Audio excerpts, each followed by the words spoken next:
अब ये खतरे से बाहर है, इनकी सेहत में काफी सुधार है। वाह, वह चाल में भौकाल बना हुआ है कि मंगेश की स्थिति नाजुक बनी है और यहाँ डॉक्टर साहब करें सब कुछ ठीक है। हा? अच्छा, तो आप चाल से चलकर अस्पताल में ये कहने के लिए आए हैं? हाँ? देखिए हितेश जी, आप लोगों से ज्यादा ना खुद पर और खुद की दुकान पर ध्यान दीजिए तो ज्यादा अच्छा होगा। डॉक्टर साहब, हम इन्हें ले जा सकते हैं? जी बिल्कुल, लेकिन ध्यान रखिएगा इनकी सेहत का। जी चलो, अच्छी बात है, मंगेश जल्दी ठीक हो गया, अभी हम घर जा सकते हैं। चलो फिर थाने।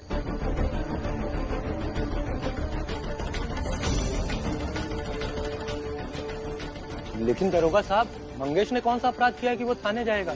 फरार अपराधी है ये, थाने तो ले जाना पड़ेगा।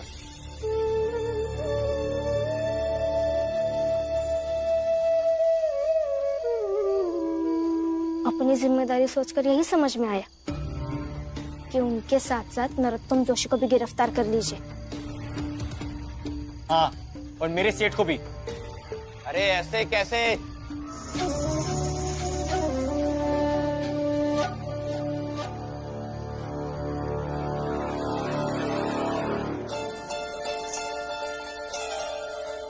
तुम लोग ना बेवकूफ हो।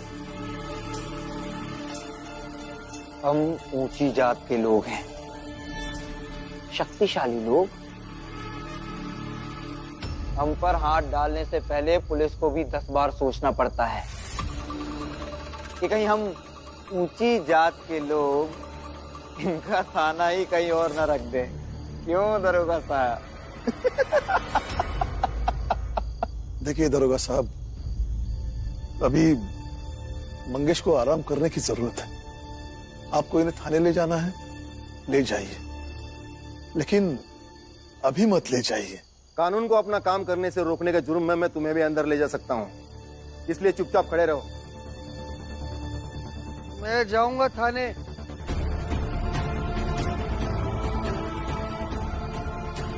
मंगेश,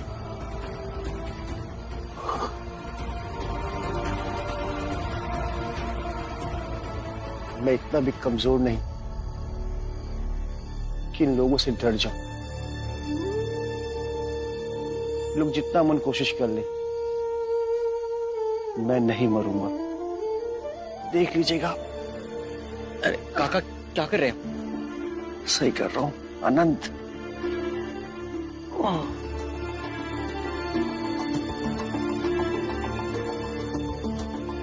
बस रुको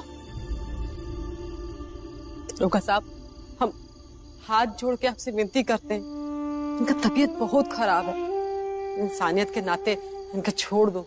अरे फुलिया, अगर तू पराये मर्द के लिए ऐसे गिड़गिड़ाएगी तो देखने वाले अपने हिसाब से मतलब निकालेंगे। यही कहेंगे ना कि पति छोड़ करके भाग गया तो पराये मर्द के लिए तड़प रही है। मंगेश पराया नहीं है, पराया तो वो है जो हमका छोड़ के चला गया। पराया तो तुम लोग हो, जिनको हमारी चिंता नहीं है, परवाह नहीं है। मंगेश तो हमारा अपना है, हमारे लिए चिंता करत है। तो जब ये हमारी चिंता करत है तो हम एक ही चिंता काहे ना करें। दुनिया वालों को जो बोलना है बोले, लेकिन अगर मंगेश के सलामती के लिए हमें उनके आगे हाथ जोड़े के पड़ी, पैर पड़े के पड़ी, तो हमें कोई गलत बात नहीं। तुम्हारे लगने से क्या होता है? मुझे लगता है इसे थाने ले जाना चाहिए। और फिर इसे तो बहुत कुछ पता है। इसे कहिए एक अच्छा सा वकील लेकर आए और छुड़वा ले मंगेश को।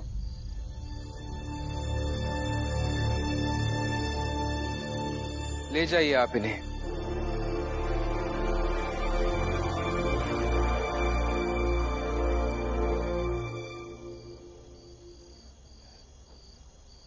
आप इन्हें ले जाइए, लेकिन मंगेश काका को कुछ नहीं होना चाहिए। और हाँ, मैं वकील लाऊंगा जल्द से जल्द इन्हें छुड़वाऊंगा और जो दोषी है उन्हें सजा भी दिलवाऊंगा। आप अपना काम कीजिए। चलो। दरोगा साहब, भीम, मुझे कानून से ज्यादा तुम पर भरोसा है। मुझे पता है तुम मुझे जरूर छुड़वाओगे। चलिए दरोगा साहब।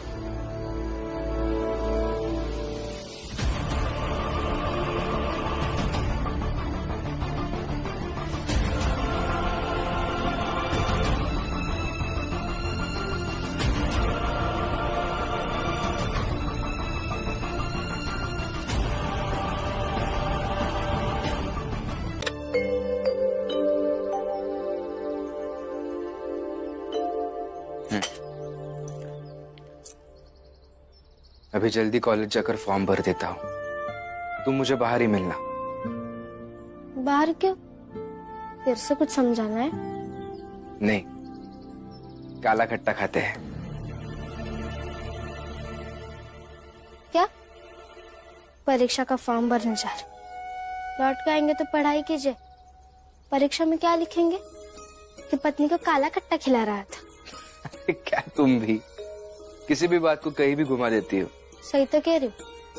और इस बार परीक्षा में अच्छा अंक लाइए, सब चाल वालों को भोज देंगे। क्यों? चाल वालों को क्यों भोज देना है? इसीलिए क्योंकि सब चाल वालों को आपकी पढ़ाई से ईर्ष्या होती है। उनको भोज दे के मैं अपनी खुशी मनाऊंगी। जिनको जल जल के रहना है वो रहे, मैं तो अपने पति के पढ़ाई की खुशी मनाऊंगी। ठीक है।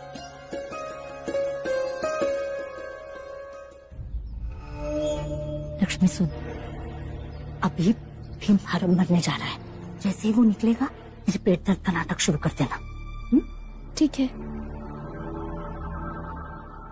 हो जा शुरू। भाभी, आनंद, क्या हुआ?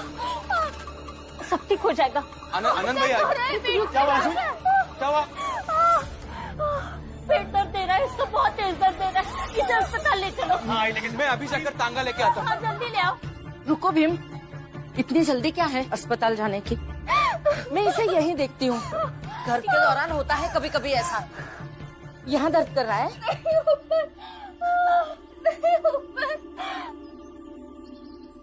इस डलिया अम्मा के चक्कर में कहीं अस्पताल नहीं गए तो इस भीम के फॉर्म वाले पैसे खर्च कैसे होंगे? मैं कह रही हूँ ना, अस्पताल ले चलो। ये क्या समझता है? मेरे मायके में एक औरत को ऐसे ही दर्द हो रहा था, घर में इलाज करने गए और बच्चा पेट में। लाता हूँ। जल्दी ले चलो। तांगा लाता हूँ। जल्दी लाओ। कुछ नहीं होगा लक्ष्मी, सब ठीक हो जाएगा। चलो चलो चलो, कुछ नहीं होगा लक्ष्मी। चलो भैया, दर्द हो रहा है। चलो, कुछ नहीं होगा, कुछ नहीं होगा लक्ष्मी, कुछ नहीं होगा। चलो।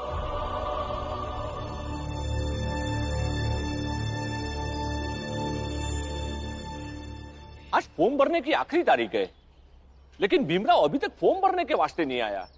तारीख भूल गया क्या? नहीं, भीमराव तारीख भूल जाए? पढ़ाई की कोई चीज वो भूल जाए, ऐसा हो नहीं सकता। लीजिए, आप चाय लीजिए। वो तो ठीक है, लेकिन कहीं उसके पास पैसे ना हो। चलो हम दोनों चल के उसके फॉर्म के पैसे भर के आते। लेकिन फॉर्म भरने के लिए तो भीमराव का होना जरूरी है ना। उसके बिना फॉर्म पर हस्ताक्षर कौन करेगा? वैसे अभी पूरा दिन बाकी है, इंतजार करते हैं, आ जाएगा वो। ठीक है। अचानक से दर्द शुरू हो गया था डॉक्टर साहब।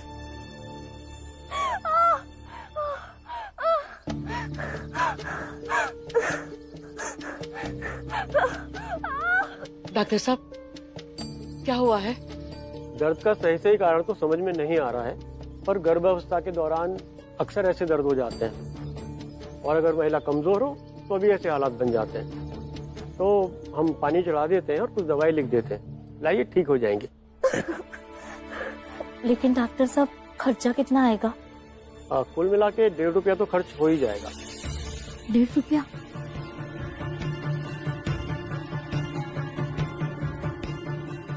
तो मैं पानी चढ़ाने की तैयारी करता हूँ, आप लोग पैसे का इंतजाम कर लीजिए।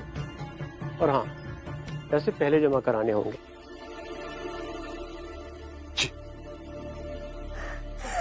बस बस बस, आई साहब आ रही। आई घर चलिए ना, दर्द से मर थोड़ी ना जाऊंगी। अब इतने पैसे कहाँ हैं हमारे पास? ऐसा मत बोलो लक्ष्मी।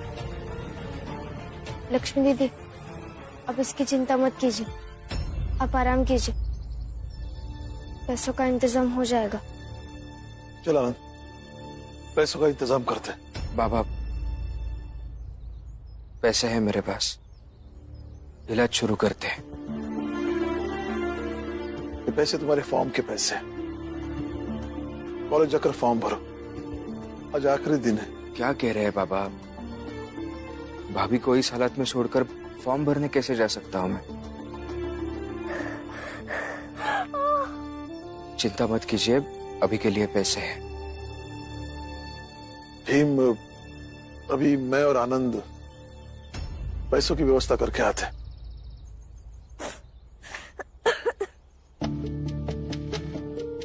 बाबा, भीम, डॉक्टर साहब ने कहा ना, खतरे वाली बात नहीं है, और इसी गर्भावस्था में होता है ये सब। ठीक हो जाएगी लक्ष्मी जल्दी से, हम आते हैं। लेकिन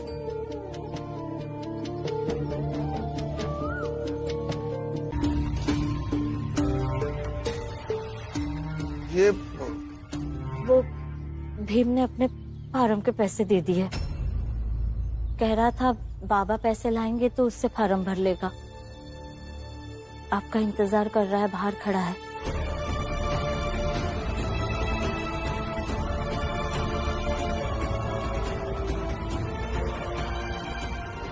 क्या हुआ ना, पैसों की व्यवस्था नहीं हुई क्या? आई, सब कुछ मिला के कुछ 75 पैसा हुआ है, बाकी सबने मना कर दिया।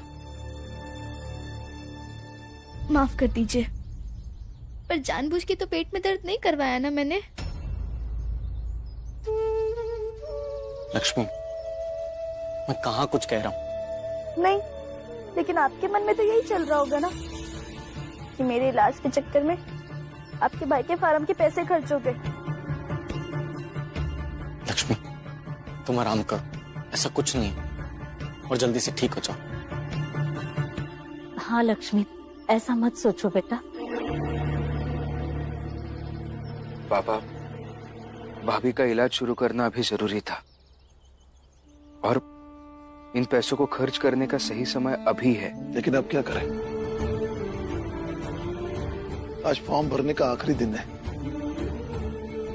और हमारे पास पैसे भी नहीं है। समझ में नहीं आ रहा है क्या करूं, कैसे करूं। तो क्या कर सकते हैं बाबा, नहीं भरेंगे फॉर्म, अगली बार दूंगा परीक्षा। दिमाग खराब हो गया तुम्हारा? पूरा साल बेकार चला जाएगा। पढ़ाई बीच में रुकना सही बात नहीं है, गलत है। बाबा, वैसे तो जीवन में कई सारी बातें गलत होती है, लेकिन हम उन्हें सही बनाते हैं ना, ये भी हो जाएगा। नहीं, अब फार्म भरेंगे। देखो, मेरे पास 1-2 गहने हैं, उसे गिरवी रखकर आप फार्म भरेंगे। कुछ भी मत बोलो, गहने नहीं आपको मेरी कसम, अब फार्म भरेंगे। आप यहीं रुके, मैं अभी आती हूँ। क्या कर रमा?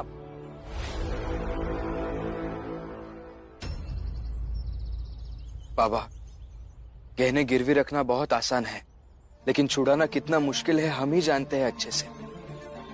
अभी अभी मंजुला दीदी के गहनों को लेकर कितनी परेशानियां हुई है। ये अभी तो चली गई मुझे कसम देकर, अभी नहीं रुकेगी। आप जाके रोकिए ना। नहीं भीम,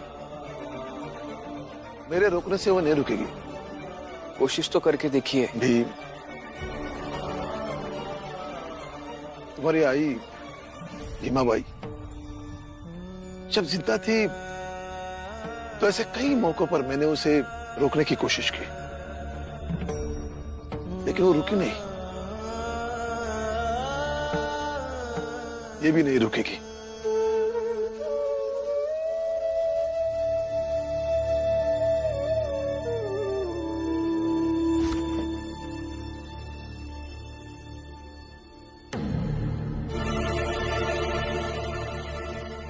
यही तो रखे थे, कहाँ चले गए?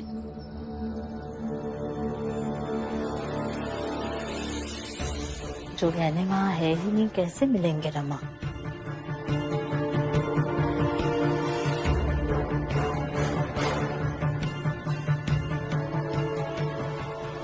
ढूंढो।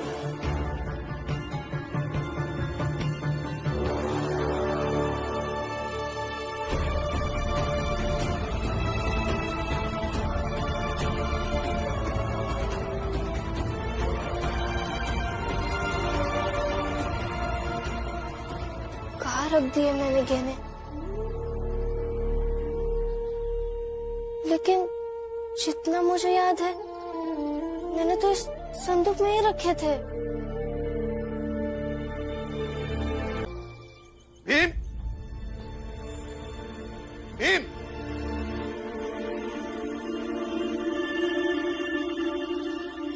कल तुमने फॉर्म भरा था? मैं तुमसे कुछ पूछ रहा हूं। कल तुमने फॉर्म भरा था? नहीं बाबा।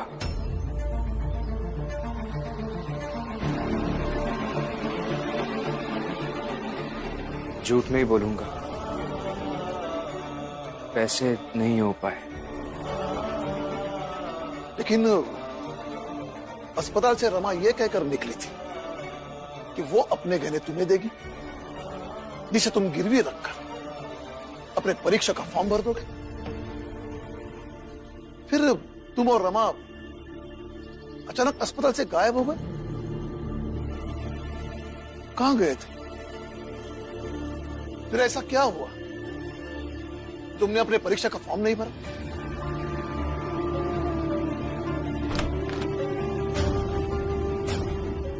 रमा के गहने क्यों छुपाए आपने? क्योंकि मैं नहीं चाहती थी कि तुम अपना फार्म किसी भी हालत में भर सको। मैं कुछ पूछ रहा हूं।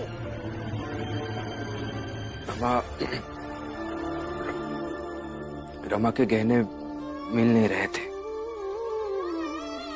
गहने नहीं मिले?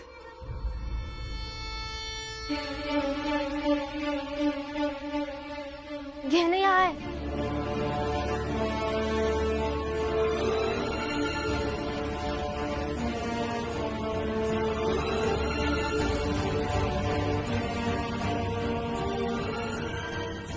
लेकिन भीम तो कह रहा है कि गहने नहीं मिले। वो कल नहीं मिल रहे थे और आज ढूंढे तो मिल गए।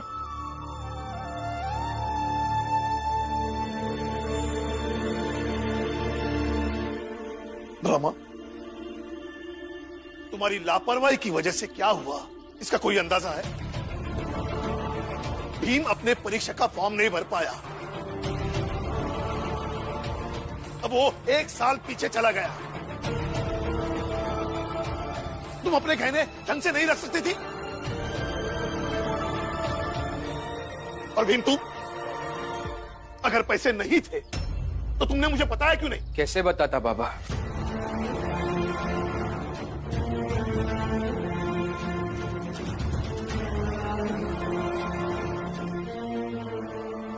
लक्ष्मी भाभी अस्पताल में थी।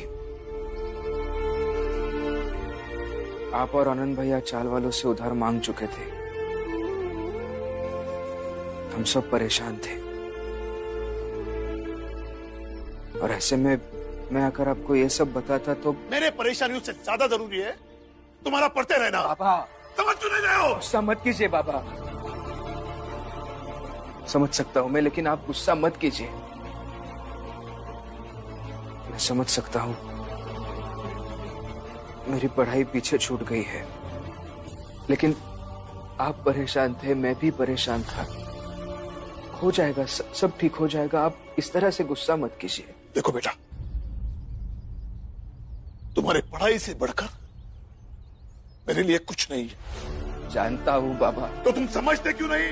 बाबा, मैं जानता भी हूं और समझता भी हूं मेरी पढ़ाई से बढ़कर आपके लिए कुछ नहीं है, लेकिन समय के साथ वाली लड़ाई को हर बार हम जीत तो नहीं सकते हैं ना। इस बार हम हार गए बाबा।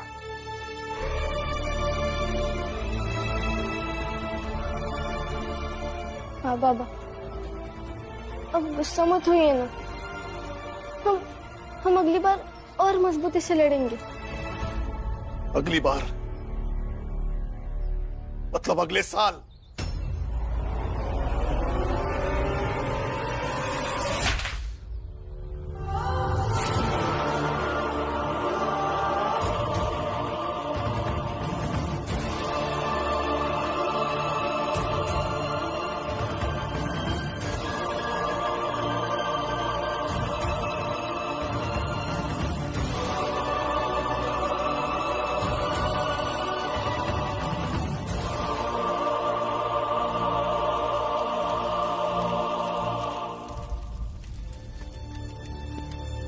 मैंने रमा को भी नहीं बताया कि आपने उसके गहने छुपा दिए, फिर बाबा को बताने का सवाल ही नहीं उठता है।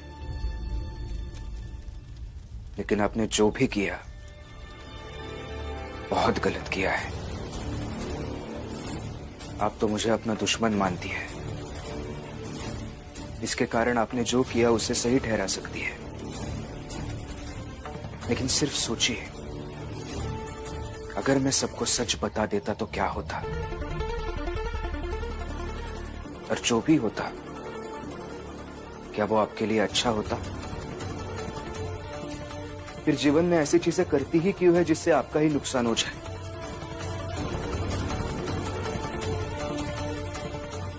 आपको मुझसे दुश्मनी निभानी है, निभाइए, लेकिन खुद का नुकसान मत कीजिए, न ही मेरे बाबा का और न ही रमा के साथ वाले आपके सास बहू के रिश्ते का।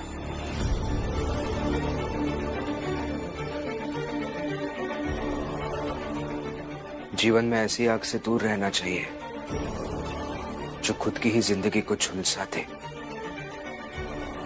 बस यही प्रार्थना है।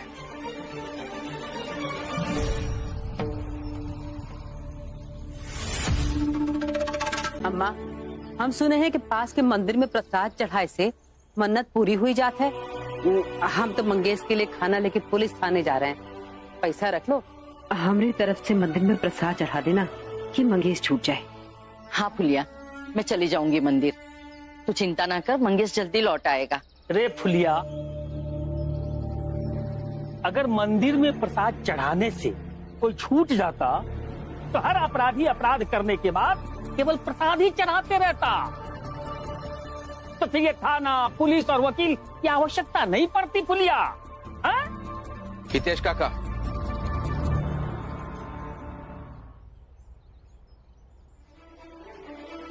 प्रसाद चढ़ाना ये एक भावना है और हर किसी की भावना अपनी जगह सही होती है, और मंगेश काका ने कोई अपराध नहीं किया है, मुजरिम नहीं है वो कि कभी रिहाई नहीं हो पाएंगे।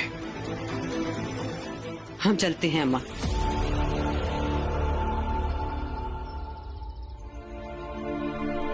मंगेश, अब तुम्हें मुजरिम साबित होने से कोई नहीं रोक सकता। अंदाजा भी है तुम्हारे खिलाफ और नरोत्तम जोशी के पक्ष में कौन वकील केस लड़ रहा है? दरोगा साहब, वो बहुत बड़े वकील होंगे, वो जो चाहे कर सकते हैं। इसका मतलब तो यही हुआ ना, वो मुझे दोषी साबित कर देंगे और जेल में डाल देंगे। अब अपनी गलती समझ आ रही है? हा? नहीं दरोगा साहब,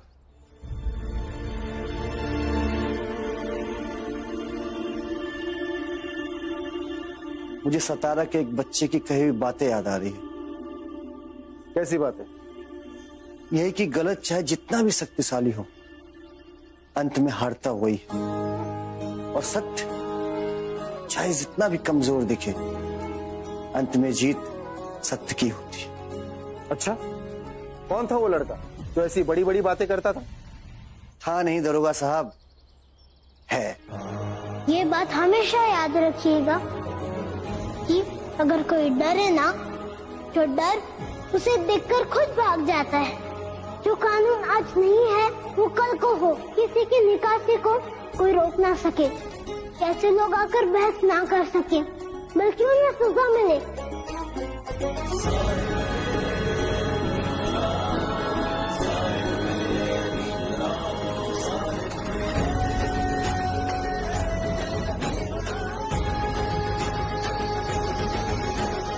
और उसका नाम है भीमराव अंबेडकर। वही भीमराव दरोगा साहब जिसने आपको चुनौती दी है, जो दोषियों को सजा जरूर दिलाएगा। गुरुजी नमस्ते। नमस्ते। गुरुजी मुझे आपकी एक मदद चाहिए। क्या हुआ भीम? कैसी मदद चाहिए? आपने कहा था ना कि बंबई में आपके कई सारे शिष्य अच्छे वकील हैं। मुझे वकील की जरूरत है। की जरूरत है, लेकिन तुम जहाँ काम करते थे वहाँ क्या हुआ? वहाँ की मदद ले लो। गुरुजी वो हुआ ये कि कमाल के शिष्य हो भीमराव तुम। बैरिस्टर साहब वहाँ सड़क पर बेहोश पड़े हैं और तुम यहाँ आराम से टहल रहे हो। तुम रहोगे तो मेरे पति को सब मार डालेंगे। बस तुम चले जाओ यहाँ से।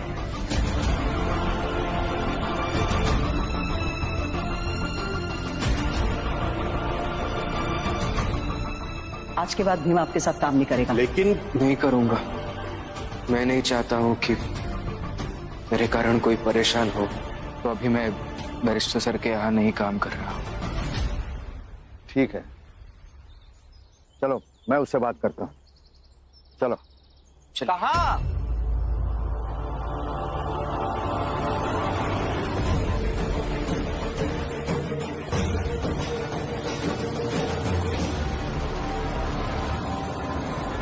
प्रणाम गुरुजी। कहाँ भीमराव? कहाँ चले? कहीं बैरिस्टर सोहम पेडकर के पास तो नहीं जा रहे आप लोग? बंबई में नहीं है अभी वो। और अगर उनके अलावा किसी और वकील के पास जाने का मन है तो उसे ये अवश्य बताइएगा कि उसका सामना कोर्ट में बैरिस्टर अनिकेत देशमुख से होने वाला है। क्या हुआ? हाँ? चलता हूँ। प्रणाम गुरुजी।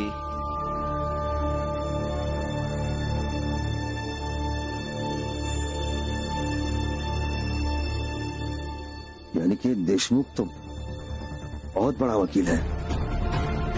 उसके खिलाफ इस केस को कौन लड़ सकता है? गुरुजी हम जिन तक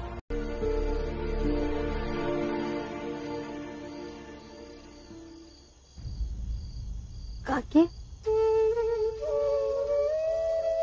क्या हुआ रमा? ऐसे कहीं बैठी है, पढ़ाई काहे नहीं कर रही? पढ़ा कर। कि तुम्हारा सौभाग्य है, इतना अच्छा पति मिला है, ना इतना ख्याल रखता है, उनको पढ़े को बोलता है। को जब पढ़ते देखते हैं ना तो हमको पुराना बात याद आने लगता है। जैसे भीमराव पढ़ाई करता था, हम सब ओकरा मजाक उड़ाते रहे, हंसते थे। तो वही भीम जब नौकरी करे गया तब भी ओकरा मजाक उड़ाते। भीमराव के पढ़ाई का इतना मजाक उड़ाए, आज भी पढ़ाई के चलते, वकील के नौकरी के चलते, ओकरे जान पहचान के चलते इतना बड़ा वकील हम लोग के पक्ष में केस लड़े को तैयार हो गए। हो सके ना तो हमने गलती के लिए हमका माफी कर देना। बहुत बुरा बर्ताव किए ना तुम लोग के साथ। काकी, कैसे बातें कर रहे हैं आप?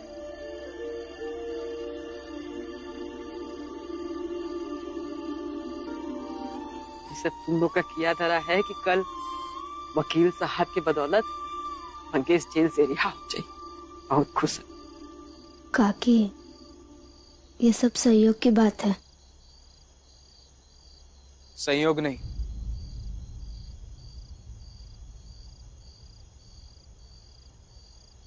कानून पर विश्वास की बात है। मैंने कहा था ना, कानून की प्रक्रिया से गुजर के मुश्किल समस्या का भी हल मिल सकता है। सही कहते। चलो अब तुम दोनों जने बैठ के बात करो, हम चलते।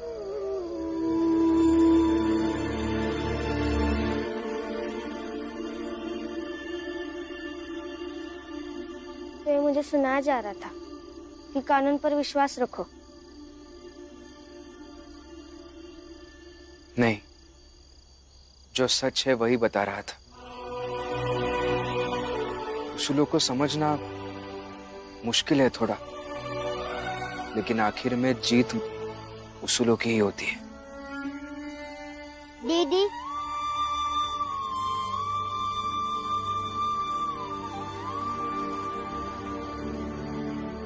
हमने माफ कर दिया ना, आगे से हम कभी नहीं लड़ेंगे। हाँ दीदी, अब हम अच्छे बच्चों की तरह रहेंगे। तुम दोनों जाओ यहाँ से।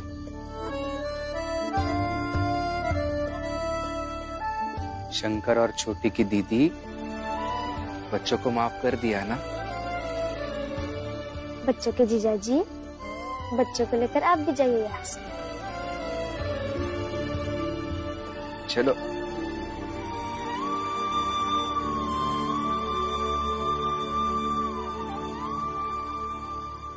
भीमराव, बहुत भरोसा है ना कानून पर। अब उसी कानून के भरोसे को मैं तोड़ूंगा। ऐसे ही एक एक करके चौल में रहने वाले हर एक व्यक्ति को कानूनी दांवपेच में फंसाकर जेल भिजवाऊंगा। कल मंगेश को सजा मिलना तेरे घमंड का टूटना है भीमराव, तेरी हार है। मैं बैरिस्टर सोहम सर का सहायक हूँ। उन्होंने खबर भिजवाई है कि भीम का केस वो लड़ेंगे। चलिए, हमें तो बैरिस्टर साहब मिल गए, आप तैयारी कीजिए। मैं भीम को किसी भी तरह जीतने नहीं दे सकता हूँ, मुझे कोई और तरीका अपनाना होगा।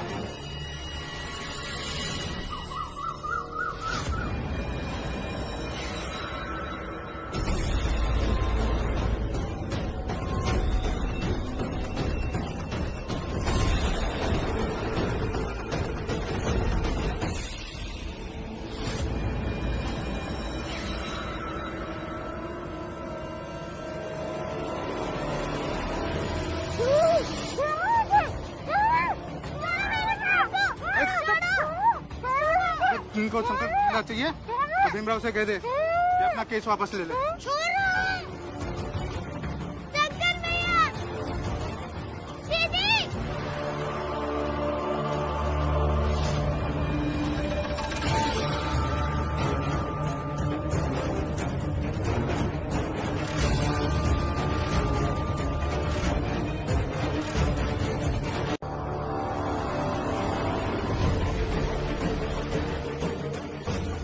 अच्छा, तो हमरे जाए के बाद यहाँ ये सब अय्यासी चल रही है। जोकू, जोकू,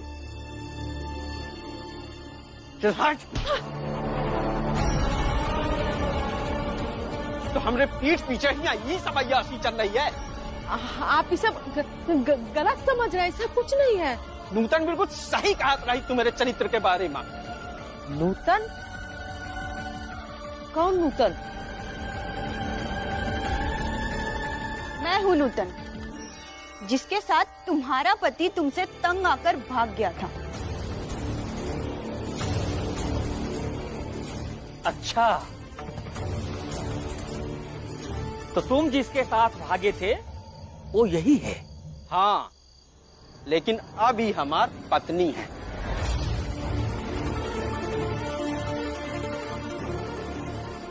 क्या? पत्नी? लेकिन बियाह हमसे किए हैं तो पत्नी ही कैसे हुई? तो का हम एक साथ भी विवाह किए हैं। काका,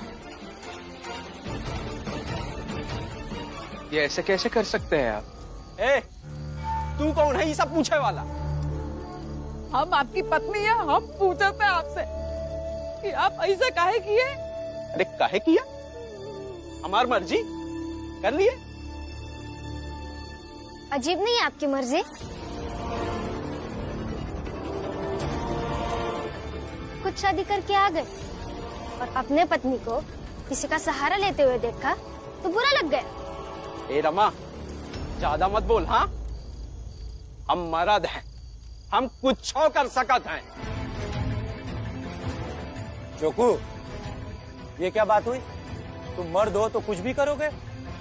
बात ये है कि तुम सब चाल वाले होते कौन हो हमसे सवाल पूछने वाले? देखिए, आप हमको छोड़ के भाग गए, हम सब गलती का माफी दे देंगे, सब भूल जाएंगे। बस ये औरत की बोलिए यहाँ से चली जाए, अपने पीछे इसको हटा दीजिए बस। ई कहूं नहीं जाएगी, ई हिया रहेगी, हमरे बीच रहेगी और यह चाल में रहेगी। ऐसे कैसे रहेगी काका? एक पत्नी के होते हुए आप दूसरा विवाह कर ही कैसे सकते हैं? ए, तू कहूं नहीं सब पूछे वाला और तू रोकेगा हमका ब्याह करने से? हाँ, ये हमारे घर का मामला है, हम सलट लेंगे।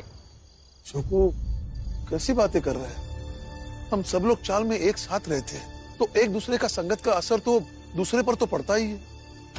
और यही बात जब हम समझाते हैं तुम्हें कि तुम्हारे बेटे भीम के नौटंकी का असर भी हम चाल वालों पर पड़ता है, लेकिन नहीं, न तुम समझते हो न तुम्हारा बेटा भीम नौटंकी खत्म करता है। काका, आपने जो भी किया है वो गलत किया है। आप इनके साथ यहाँ नहीं रह सकते और इनके यहाँ रहने से चाल की एक औरत की मर्यादा तार तार हो जाएगी। हटाई भीमराव का हमरे सामने से और जान दे हमका अंदर, नहीं तो हम नूतन के संगे कहूं और चले जाते और फिर कभाऊ लौट के ना उबे। सोच ले। नहीं नहीं नहीं भीम, जान का चाहे तो कहीं हमका छोड़ के चले गए तो दोबारा कभी लौट के नहीं आएंगे।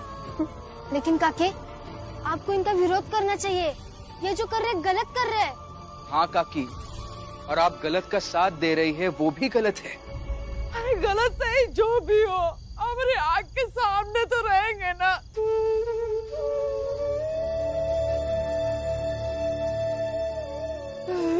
जाइए।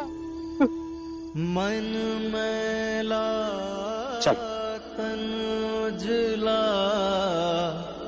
बगुला कपटी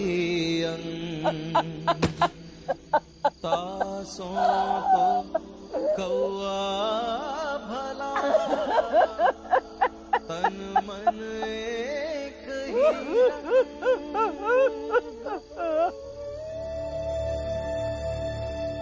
काका, उस वकील ने मुझसे कहा था कि उस पर हुए हमले का भी केस खुलेगा, सवालात भी पूछे जाएंगे और मुझे ये अच्छी तरीके से पता था कि अगर मैं उससे कोर्ट में मिला तो वो पुराना हिसाब किताब चुकाएगा। इसीलिए मुझे भीम के साले शंकर को अगवा करवाना पड़ा। लेकिन उस भीम को और इन छोटी जात के लोगों को सबक तो सिखाना ही होगा, चाहे कुछ भी करना पड़े। जोशी जी देखिए, हम सब लोग अपने अपने क्षेत्र में ताकतवर लोग हैं। अगर भीम को और उसकी जात को सबक सिखाना है ना, तो हम सबको एक हो जाना चाहिए। लेकिन काका, अब ये सब इतना आसान नहीं है। भीम का मुकाबला करने के लिए हमें सब कुछ प्रयोग करना होगा।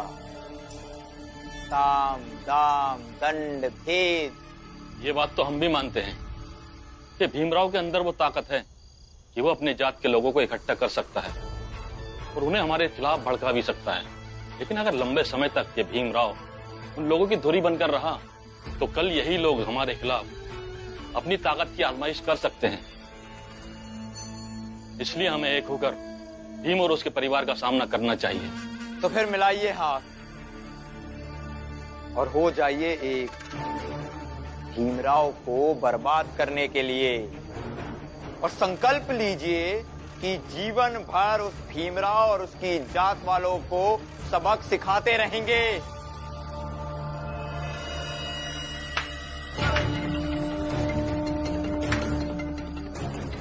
हम सब संकल्प लेते हैं, हम सब संकल्प लेते हैं भीमराव और उसकी जात वाले लोगों को सबक सिखाएंगे।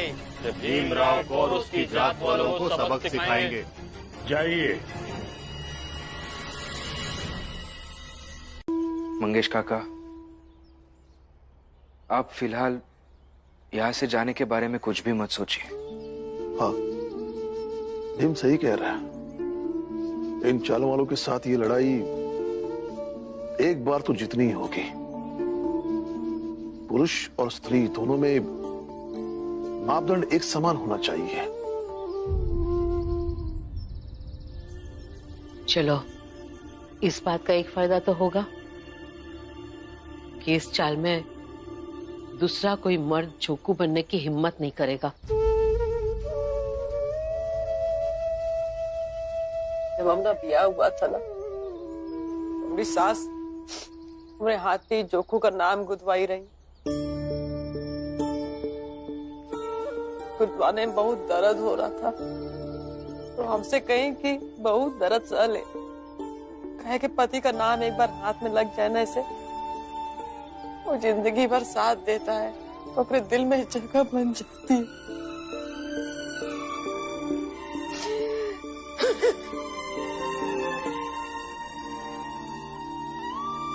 सब झूठ रहा, सब झूठ रहा।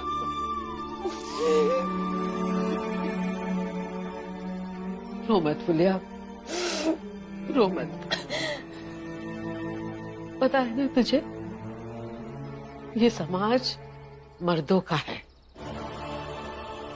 मर्द कुछ भी कर सकता है, अपनी बीवी को घर से बाहर निकाल सकता है, अपनी बीवी पर हाथ उठा सकता है, कुछ भी कर सकता है, उन्हें कोई कुछ नहीं कहता है। एक शादी, दो शादी, जितनी चाहे उतनी शादी भी कर सकते हैं। जो भी सहना है ना, वो सब हम औरतों को ही सहना पड़ता है, क्योंकि हम औरतें मजबूर और असहाय होती हैं। कबीरा सोई पीर है, जो जाने पर पीर, जो पर पीर न जाने सो काफिर बेपीर, सो काफिर बेपीर। ये है हमारी दुकान। हाँ, और यहाँ हम धुले वाले कपड़ा टांगते हैं और इस्त्री करने के बाद कपड़ा का यहाँ रखते हैं। अच्छा सुनो, हम जा रहे हैं कपड़ा लेने, तब तक तुम दुकान सही कर लो। हाँ ठीक है। फिर हम आए के दुकान का बाकी का काम समझाते हैं। ठीक है, अब जाइए, मैं कर लेती।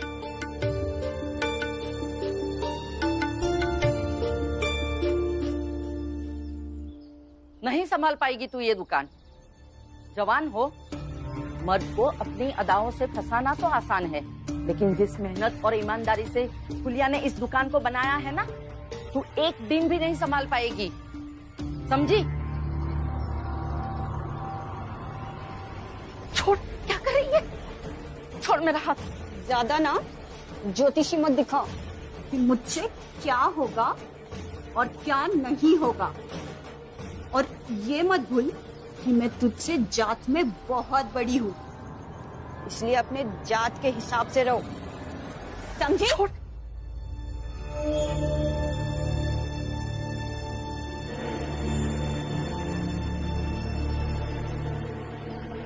देख लो, ठीक से गिन लो। अरे जोखू, तू तो उसको लेकर भाग गया था ना, ये आया कब है?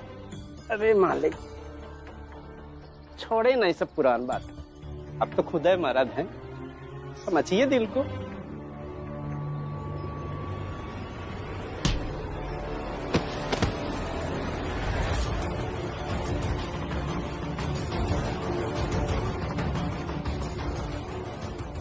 मेरी बहू को लेके भागा था, हाँ? तू ही है ना? तेरी तो अरे हमका कहे मार रहे? ये बात तो खुद जाके अपनी बहू से पूछो ना, तू हमरे साथ काहे भागी थी?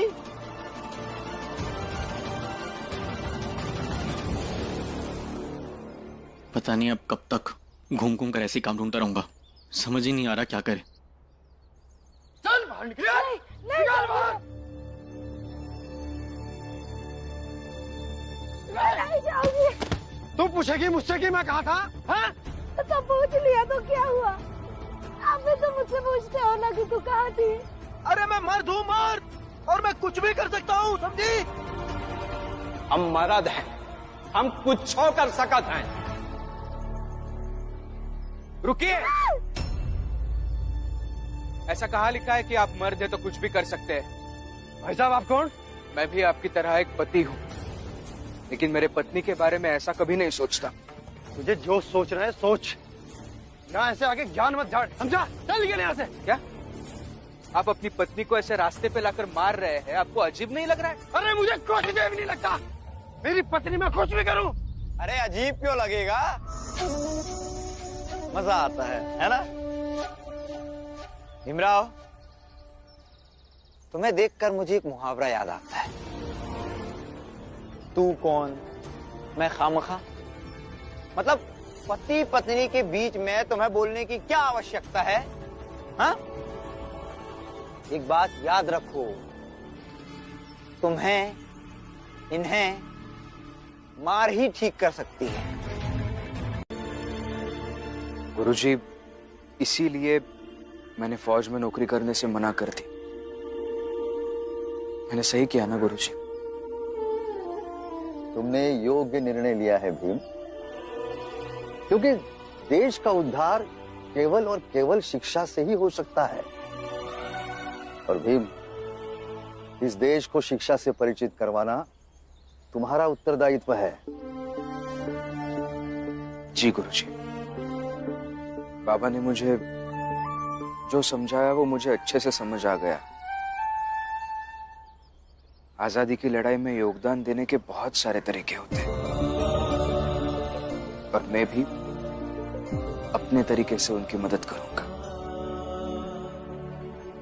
वो कहता है कि पहले अपनी पढ़ाई पूरी करेगा, बैरिस्टर बनेगा और इस तरह से अपने देश की सेवा करेगा, लेकिन फौज में नहीं जाएगा। और तुमने क्या किया जीजाबाई? हाँ? कहा था ना, कैसे भी करके कुछ भी करके मनाओ उस भीमराव को। मैंने कोशिश की, मुझे लगा था कि उसके बाबा तो मान जाएंगे, लेकिन वो भी भीम के साथ हो गए। निकल जाओ यहाँ से। घूर क्या रही? निकल!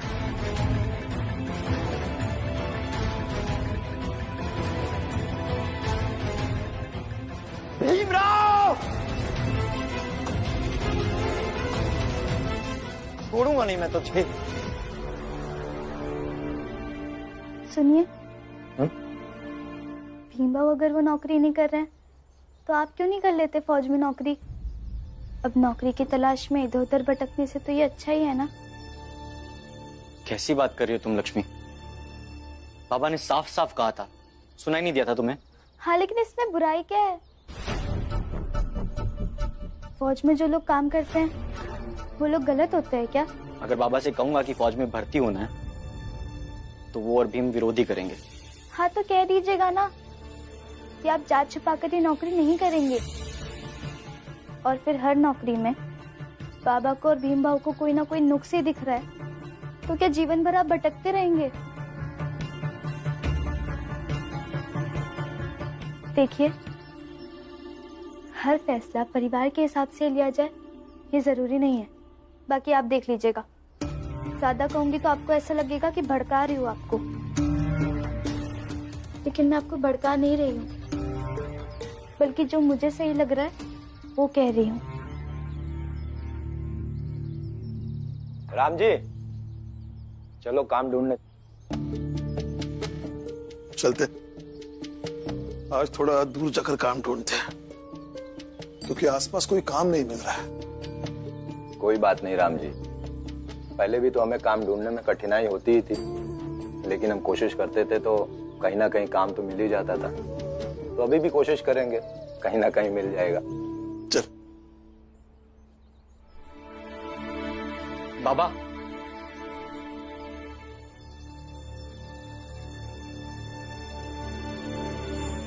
मुझे मिल जाएगा तो मैं कर लूं काम।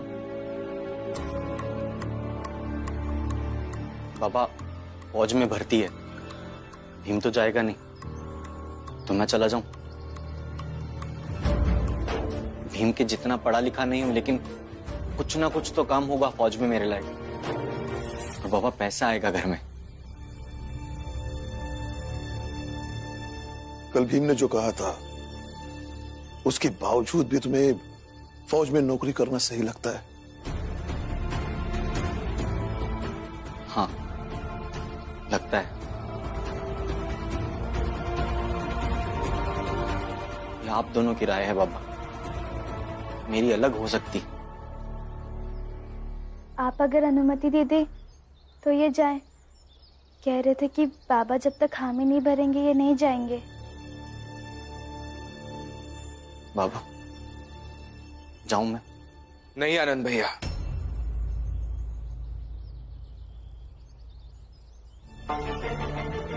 अब फौज में काम करने नहीं जाएंगे।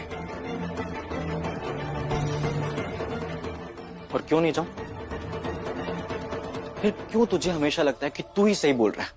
क्योंकि मैं सही ही बोल रहा हूं आनंद भैया। अंग्रेजों के जाने के बाद हमें और एक लड़ाई लड़नी होगी, अपनों से। लेकिन अपनों से लड़ने वाली इस अंतिम लड़ाई के पहले अंग्रेजों का इस देश से वापस जाना भी तो जरूरी है ना। और आनंद भैया,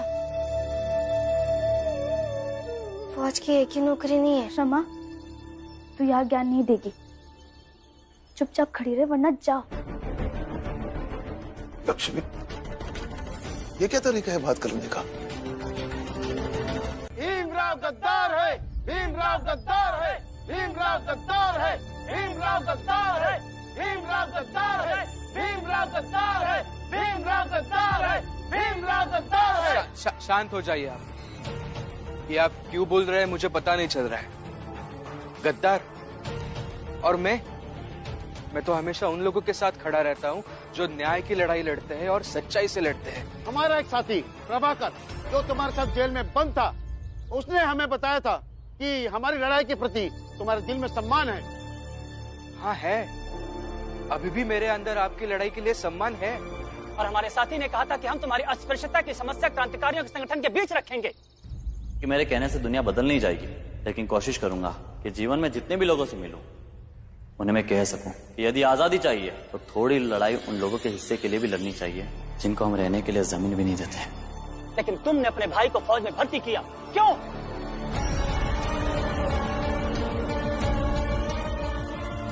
इन्होंने नहीं भेजा है, इन्होंने समझाया था, लेकिन वो नहीं माने। कौन मानेगा? अरे भीमराव तो बड़ी बड़ी बातें करता है, तो अगर उसके घर का हमारे लिए कोई गद्दार है तो भीमराव भी गद्दार है।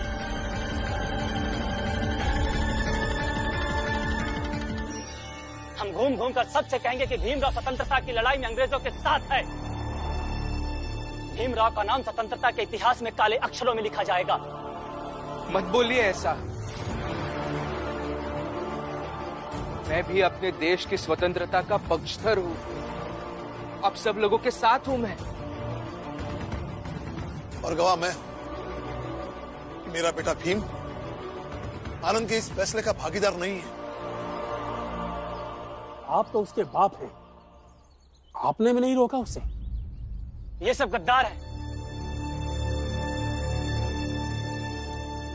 चलो चलो। क्या कर रहे हैं आप? कहाँ जा रहे हैं?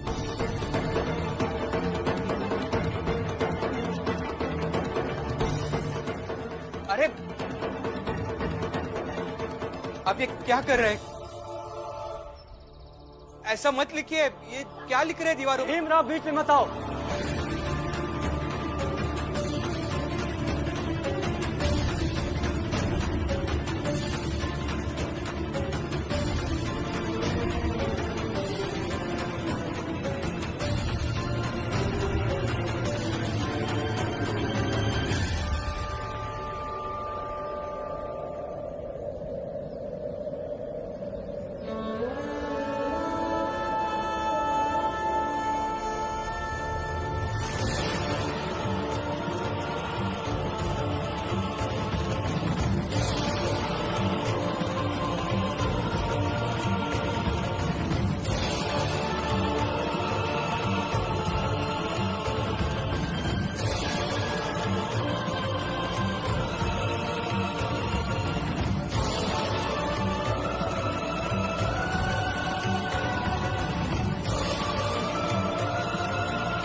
पानी लेकर आओ रमा।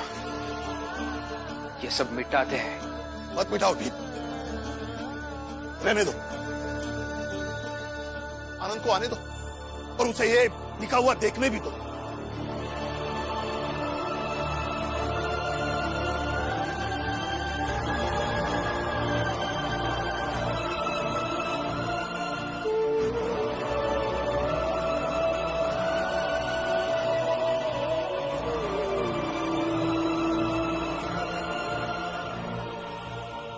आज तो बहुत खुश हूँ।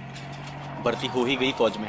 अब घर में सब कुछ सही हो जाएगा और लक्ष्मी भी बहस करना बंद कर देगी। अरे आनंद, काका आप चलिए, मैं आता हूँ। बड़े खुश लग रहे हो। क्या हुआ, नौकरी मिल गई क्या? हाँ मिल गई। अच्छा, तभी राम जी चौल में मिठाई बांट रहा है। मिठाई बांट रहे हैं? हाँ, फौजी का बेटा फौज में शामिल होगा तो खुशी की बात ही है ना। हाँ? लेकिन वो तो विरोध में थे मेरे। अरे ऐसा किसने कहा? भीम और राम जी दोनों इतने खुश हैं कि कहीं खुशी से पागल ही ना हो जाए। जाओ जाओ, संभालो उन्हें, जाओ जाओ।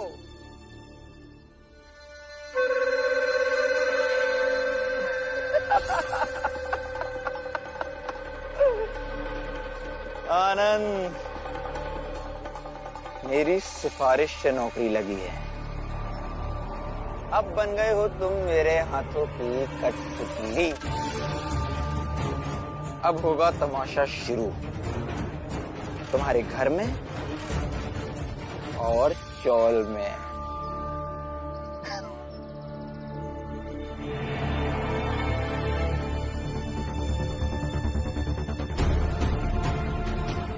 क्या हुआ, नौकरी मिल गई क्या? हाँ मिल गई। अच्छा, तभी राम जी चौल में मिठाई बांट रहा है।